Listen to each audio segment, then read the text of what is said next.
Okay, so a couple of things I want to do tonight, really. First of all, I want to adjust my lighting setup to reflect the weather over in gecko wild habitat in Pakistan. So how I do that is I basically type in, so the region that I selected where leopard geckos live in the wild. So if we first of all look at the article by Mohammed Sharif Khan, which is this one here.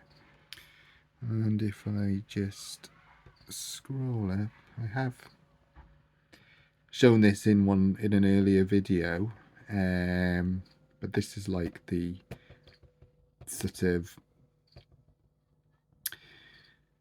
probably one of the best articles on the internet that's academic, written by a zoologist, Dr. Mohammed Sharif Khan, who has done lots of research in herpetology, covering Pakistan and that sort of part of Asia.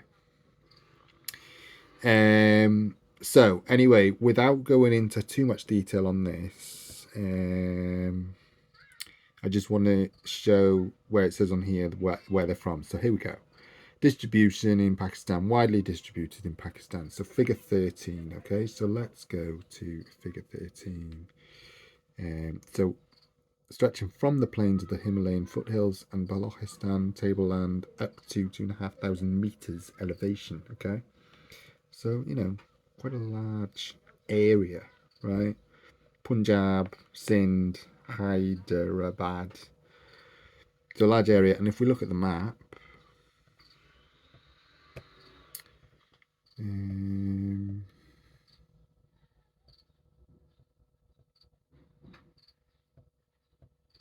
where's the map? There it is. Here we go. This one here. I can't zoom in, but if we look, so there's Afghanistan, there's China, there's India, there's Pakistan. Okay, so basically where the red dots are is where leopard gecko Eublepharis macularius, so the common leopard gecko, has been found. So they're common in Pakistan, basically. Okay, so the Potwa Plateau is sort of around this area here, and the Salt Range Hills is sort of in that sort of section just by there.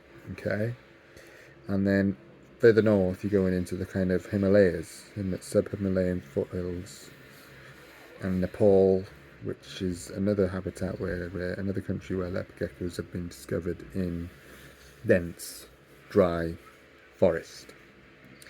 Right, so that is how I got the area that I chose to kind of copy weather from, copy like weather data from, sort of thing. Get an idea of the temperature in the day and at night time, humidity and so on, just to use as a guide with creating that sort of thing in the terrarium.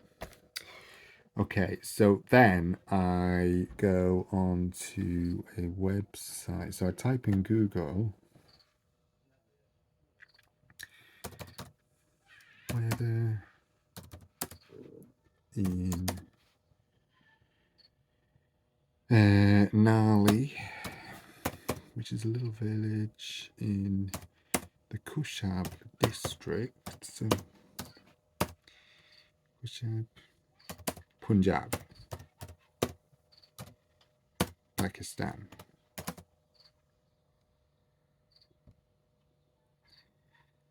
Okay, and then it comes up with this. Now, the website that I use is mrbig.net, this one.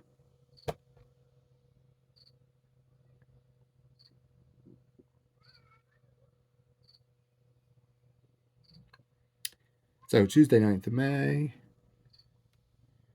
highs of 27. Okay. Tomorrow, highs of 38 and so on, 40, 41 and whatnot. Okay. And if I click on table, it'll give the sort of precipitation, wind speed, direction, obviously, humidity. Yeah. So tomorrow it's saying that the humidity is going to be 23%, and 8%, 7%, which is like really low. The lowest I've got my terrarium to is about 30%. And sort of between 30 and 40% humidity is ideal for leopard geckos. But it can go up to the 60s, 70s, even 80s at night, even 90s. It can even get to 100 sometimes at night time, which is normal. It's completely fine. And what this does is it drives the geckos out of their burrows and to hunt and explore and whatnot. Okay. Right. So that's where I get my data from. So I'm looking at the sun and moon, not so much the moon, the sun, right? So it rises 5:19 a.m. in the morning Pakistan time, and then sets at 6:54 p.m. Pakistan time. Okay. So what I usually do, because we're on Tuesday because of the bank holiday, once a week I usually adjust the timers which control the lighting in the terrarium. Okay. So the timers are kind of set to come on at sort of these sort of times and go off at those sort of times. Does that make sense? Okay. So I'm going to select this one. So 5:18 and then setting at 6:55 p.m. Right? Right.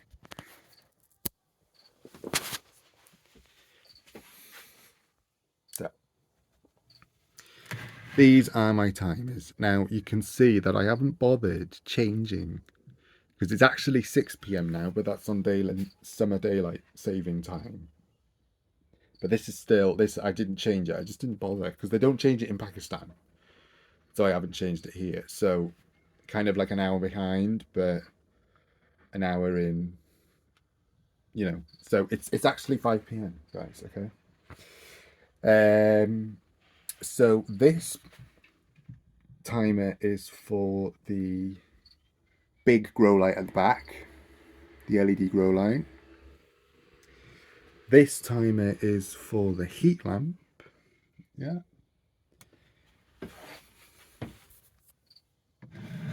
This timer is for the fans. Now I leave that because it's already set. It comes on about 3 or 4 times a day for an hour or so, just to give a bit of ventilation in there. So I leave that as it is. I don't bother changing that. And then the timer at the back there is for the Jungle Dawn and UVB lamp. So basically what I do, starting off with the heat lamp, I go to program. So that'll tell me what time it already comes on in the morning. So that already comes on at 5:24 in the morning, or 6:24 UK time. Okay, right. So, and then it goes off at 6:50. Now on the internet web data, the sun rises. So this is like the sunrise and sunset. So I'm going to go to program 5:24 and I'm just going to reduce by 6 minutes. So to 5:18.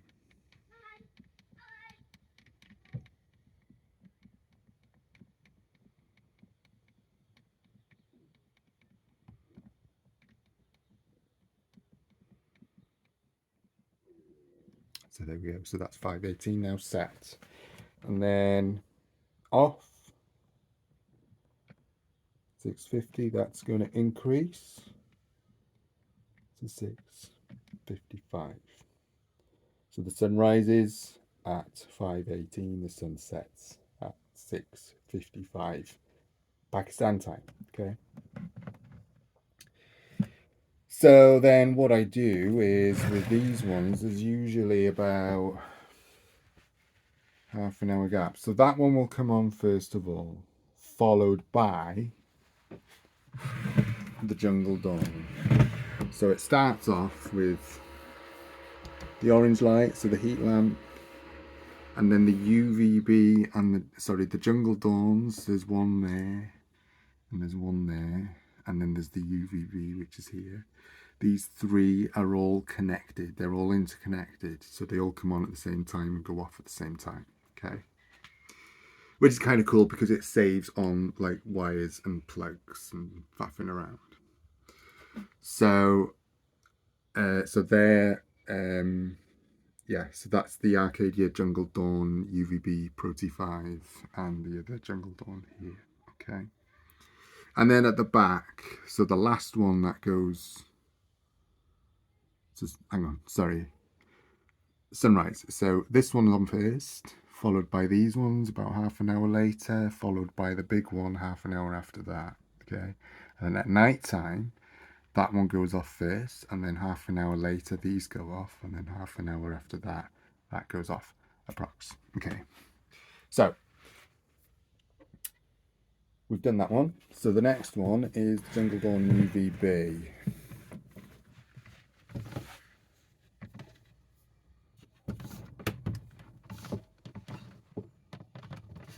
A little bit of a right. Apologies if you can't see this very well, folks. Right, so it's currently set to 557, so I need to reduce that to, so that first one was 518, so 518 plus 30 is 548. So program 5.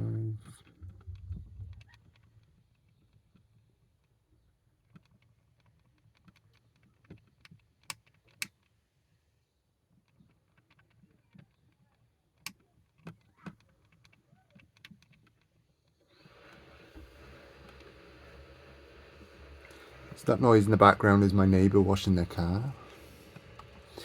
And then evening,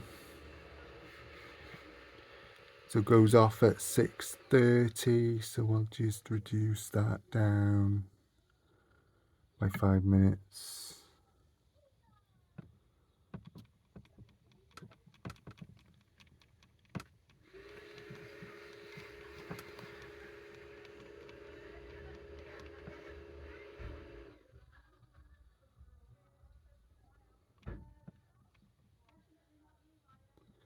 There we go. So that is now set for the week.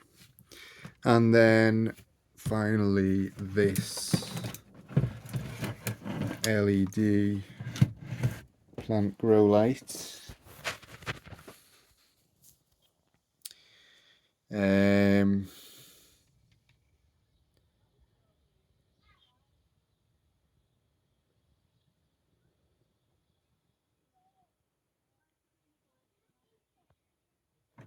So hang on now, so 518, 548,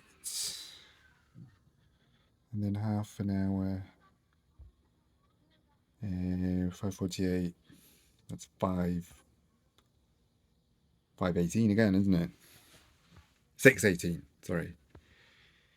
618, so I need to take 10 minutes off that.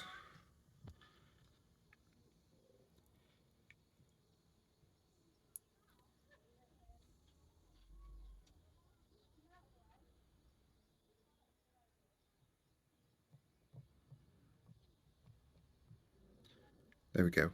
So that's set coming on and then going off. 557. so 518, 655. And that one is 625. So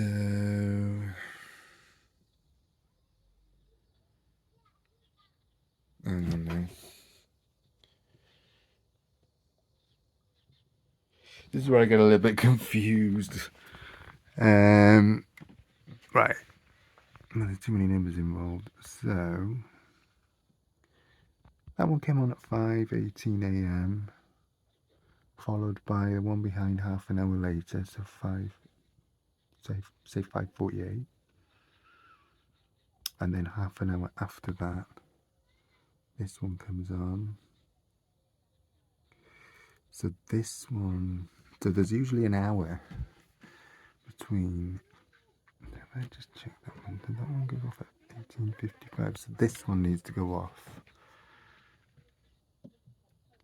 Oh, so that's about right then. So it only needs a couple of minutes taken off. It was already set to. I mean, I'm just a little bit of a stickler with like mimicking the sunlight times, the day length photo period in sort of like that Pakistan habitat, and using that in this terrarium as a bit of a guide. You can just have a simple on setting and off setting, and, you know, say set it for 14 hours in the summer and then reduce it to 12 hours maybe in the autumn, and even less in the winter. You can do it like that way. There's a variety of different ways and they can adapt, but I just choose this way just to kind of, because I'm a freak. Okay, so these are set now. 6:18, 7, yeah, 5:55. I think that's right. Yeah. Is that right? Yeah, okay. Sorted. I think that's right. I hope it's right. We'll figure it out. Let's double check again, guys. Right. On 5:18, off 18:55. Okay. And then the other two.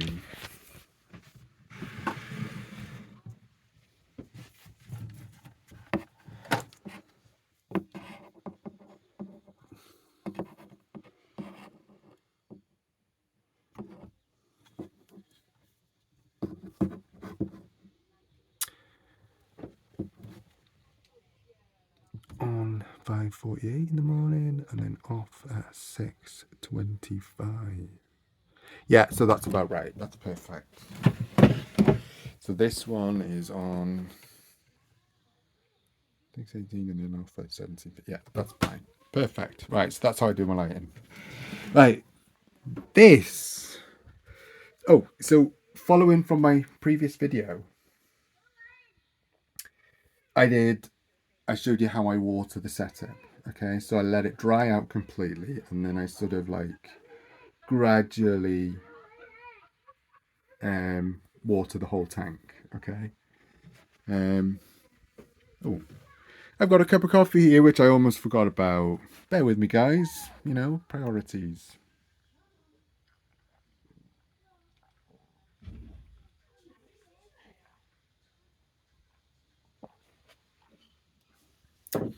Okay, so